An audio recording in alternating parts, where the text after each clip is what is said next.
কৃষকরা সুখী হয়েছে। ভাবতে হবে, আজকে আমাদের ভাবতে হবে। তাই আজকে আমরা এখানে কৃষকদের জন্য সমাবেশ করে এখানে আমরা সবাই মিলে সমবেত হয়েছি। আগামী দিনে কৃষক বন্ধু প্রকল্প আরো বাড়িয়ে দিবে।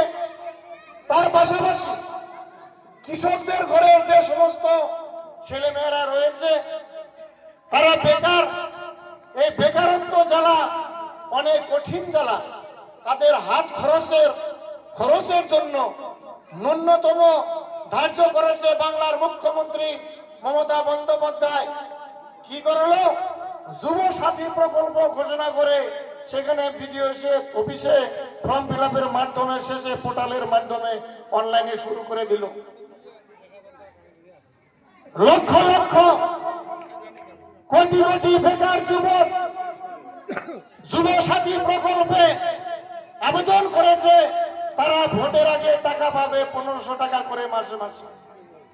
তাহলে মায়েদের জন্য লক্ষ্মীর ভান্ডার ঘোষণা যখন করেছিল 2021 সালে বিধানসভা নির্বাচনের আগে, তখন যারা বিজেপি কর্মকর্তারা ছিলেন তারা উপহাস করেছিল এটা কোনোদিনও হতে পারে না। কেননা প্রত্যেকটি ফ্যামিলিতে 2 জন 3 জন 4 জন করে মায়েরা আছে। মুখ্যমন্ত্রী বলেছিল বাংলার প্রতিটি ঘরে ঘরে যে সমস্ত মায়েরা রয়েছে প্রত্যেকের মায়েদের অ্যাকাউন্টে লক্ষ্মীর ভান্ডার প্রকল্পের মাধ্যমে আমি টাকা পৌঁছে দিব যদি তৃতীয়বারের জন্য মুখ্যমন্ত্রী পদে বসতে পারি।